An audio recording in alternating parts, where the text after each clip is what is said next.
Dearest gentle viewer, word has begun to travel through drawing rooms and garden parties alike of a teapot not meant for pouring tea, but for holding light itself. A piece so enchanting, one might suspect it slipped straight from Bridgerton's finest tea tray. Hello everyone, Jennifer Maker here, and it's a beautiful day to make a teapot lantern that glows like candlelight and whispers of Regency romance. In this tutorial, I'll show you how to dress up your teapot with intricate gold details, build a sturdy lantern frame, and add vellum diffusers to give your lantern a warm, romantic glow. And while this lantern might look fancy, it comes together easily with just your Cricut cutting machine and some simple crafting materials. If you're not sure how to adjust the free design files and cut your pieces, I'll show you exactly how to do that too. But as any member of the ton knows, beauty begins long before the ball. And so too does our lantern, starting with the simplest of papers and trims. I used 80-pound textured cream cardstock for a soft vintage look on the frame and the circular base pieces. Then we have 6 decorative panels with vellum diffusers to create that romantic glow when lit up. I chose my file with dash cut lines for folding since they're easy to see on textured cardstock, but you can use the scoreline version if you prefer. And just as a lady is never fully dressed without her diamonds, a teapot is never complete without its golden adornments. Start with the main teapot piece face up with the spout on the left. Check that one set of decals are oriented correctly on the teapot. Move them aside without changing their orientation. Cut a piece of standard grip transfer tape large enough to cover the biggest decal. Remove the tape's backing, then pat your fingers on its adhesive side to make it less sticky so it won't damage the cardstock. Hold your transfer tape in the shape of a taco, sticky side down, then center the bottom of the taco on the lid decal. Smooth the transfer tape over the decal from the center outward and burnish it down using the scraper tool. Flip and burnish the back as well. Then gently peel away the carrier sheet. If any pieces don't transfer to the tape, lay the sheet back down, re-burnish the area, and carefully try again. Hold your transfer tape and decal sticky side down. Position the decal and tape over the lid area. The small top piece should fit the widest part of the knob. Gently lower it onto the cardstock. Burnish just the areas where the vinyl touches the cardstock, starting in the center of the design and working your way out.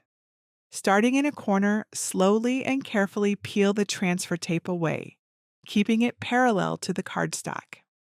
Use your scraper to burnish down any vinyl that lifts as you go. And if the cardstock starts to lift or tear, try peeling from a different direction. Using the same piece of transfer tape, apply the handle decal the same way, then repeat for the spout. Flip over the teapot, then decorate the back the same way as the front. To assemble the lantern base, take the frame piece with a single slit at the top and slot it inside the piece with 2 slits at the top. Lay the 2 pieces flat, then slot them into the teapot frame's opening. Spread out the frame to make room for the base pieces. Insert the small, solid, circular base pieces' 6 outer slits into the frame's top slits, curving the cardstock slightly if needed. Then insert the large bottom circular base piece into the frame's bottom slits. With the frame standing proud like a debutante at her first ball, we now turn to her attire, the 6 delicate panels that will give her radiance and charm. Hold the first panel piece face up. Fold back the top and bottom tabs along the horizontal dashed cut lines, or the score lines if you cut that version. Then fold back each tab's 2 wings along the vertical lines. If you cut diffusers, insert one onto the back of your folded panel. The wings will hold it in place. Assemble the 5 remaining panels and diffusers the same way. Pinch the first panel's top wings in to hold the cardstock and vellum together. Then insert the tab into the lantern section's top base slot. Unfold the wings to lock the panel in place. Then pinch and insert the panel's bottom wings and tab in the section's bottom slot. Remember to unfold the wings. carefully insert the next 4 panels the same way, alternating the designs as you go. Before we close our final panel, one must attend to the heart of this creation, its glow. For what is a lantern if not the keeper of light and longing? As lovely as candlelight is, flame and paper don't pair well together. I've used puck lights in past projects, but for this design, fairy lights add a softer, more romantic glow that really suits our little teapot.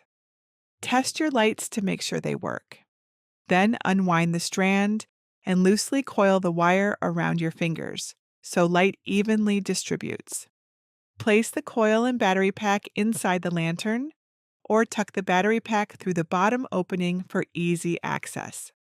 You can still use a puck light or tea light if you prefer a simpler setup. Just place it in the base of the teapot, and you'll get a gentle, steady illumination. Once your lights are in place, slot in the final panel. And now, dear gentle viewer, our enchanting teapot lantern stands ready for a Bridgerton watch party, a lavish tea, or even a quiet evening with one's most treasured novel. Should you wish to bestow an even finer elegance, one may adorn the lantern with crepe paper peonies or petite cardstock roses. Simply follow the links on screen to learn how to cut and piece together each bloom before placing them upon your creation.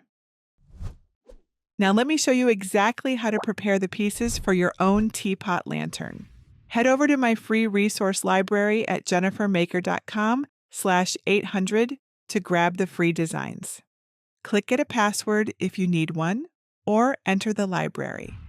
Then search for design number 800 and click on the project file to download everything you need to get started. Inside the zip folder, you'll find score and no score versions of my teapot lantern design.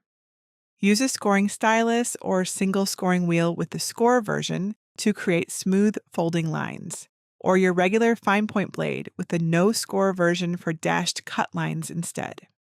There's also a DXF folder with cut files and a PDF folder if you want to cut everything by hand. Not sure how to upload SVG files? Just go to jennifermaker.com/SVGS and I'll walk you through it step by step. Here's how the no-score version of the Teapot Lantern SVG looks on my Design Space canvas. If you're cutting the score version, follow the tutorial at jennifermaker.com/cricut scoring to adjust your file. Ungroup the design to work with the elements separately. You can drag them apart to see everything as needed. If you don't want to cut the vellum diffusers, drag the decorative panels away to find the gray layers. Select the diffusers and click the trash icon to delete them. If you want decorations on the back of your teapot too, hold down the Shift key on your keyboard and click each of the 3 detail pieces in the Layers panel. Click the duplicate icon to create a copy of all the pieces, then move the copy to the side. Then click Flip and flip horizontal, so the pieces match the backside's reverse orientation. To change the color of a piece to match your cardstock, select the piece, click the color box, and choose a new option. Once your colors are set, your project is ready to cut. Make sure the correct machine is selected in the top right. Click Make. On the Prepare screen, make sure the correct material size is selected for your mats. I'm using 12 by 12 inches for all of mine. Select the vinyl mat and drag the objects apart so you have room to separate them later. Once your mats are set, select Mat 1 so it loads first on the next screen and click Continue. On the Make screen, set the base material for your first mat. Mine has the vellum diffusers. I'll use the vellum setting with more pressure to cut my diffuser panels. Place the vellum face up on a less sticky green standard grip machine mat or a blue light grip mat. Use a brayer to make sure it's fully adhered. Check that your premium fine point blade is clean and in the clamp. Press the flashing load button to load the prepared mat into your Cricut. Then press the flashing middle button to begin cutting. When it has finished cutting, don't unload the mat right away. Gently lift a corner of the material to make sure the cuts went all the way through. If not, press the middle button again to make a second pass of cuts in the same spots. When the cuts are complete, unload the mat, flip it over onto your work surface, and roll it back to release the vellum. For the decorative decals, I use the Value Vinyl material setting with more pressure for my gold Cricut Value vinyl. Use a paper trimmer or scissors to trim your vinyl to cover the design area shown on the screen, plus an inch or so of buffer. Place your vinyl pretty side up on a green standard grip machine mat so it covers the design area on your screen. Use a brayer to make sure it's fully adhered. Then cut your vinyl. When the cuts are complete, unload your vinyl, but leave it in place on the mat. Use your weeding tool to remove the larger pieces of vinyl, trimming with scissors as you go to prevent the excess from sticking to your decal. Then remove smaller sections inside the cut pieces, like the hearts. Trim the vinyl designs into individual decals. Be careful not to separate any elements that are part of a design. I'm using 80-pound cardstock for my lantern pieces, so I'll select medium cardstock with more pressure when I get to those mats. And since the rest of my mats are also cardstock, I'll check the Remember Material Settings box to save time between the remaining mats. Place the material face up on a green standard grip machine mat. Use a brayer to make sure it's fully adhered. Then cut and unload your cardstock pieces. Flip over and roll back the mat to release the cardstock. Use the spatula to help lift delicate parts, and your weeding tool to poke out small bits of cardstock that may have been left behind. If you have any issues with your cuts, go to jennifermaker.com/cleanercuts. Use a scraper tool to remove any small bits left on your mat.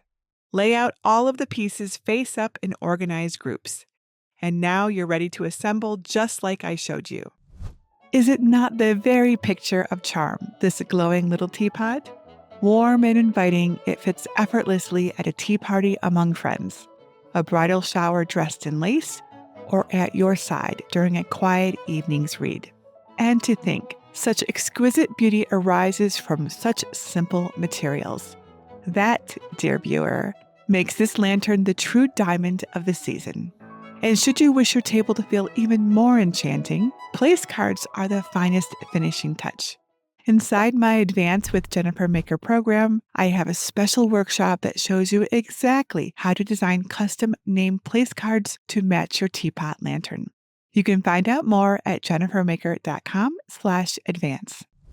And if you're spending more time trying to figure out Cricut Design Space than actually make things, I have something to help with that too. I put all of my best tips into a guide I call the Cricut Coach Playbook. It's filled with simple, step-by-step diagrams of the things that we do in Cricut Design Space, taking out the guesswork and giving you more time to do what you love. Make things. Head over to CricutCoach.com to get your copy and make every crafting minute count. And if you haven't managed to yet get your hands on one of these amazing Cricut cutting machines, I do a free giveaway every month. Head over to jennifermaker.com/Cricut giveaway for your chance to win. And I would love to see your finished paper teapot lantern. So be sure to join us at jennifermaker.com/Cricut Crafters and share a photo in our group. And that's it for today. Until next time, this is Jennifer Maker reminding you to craft a life you love.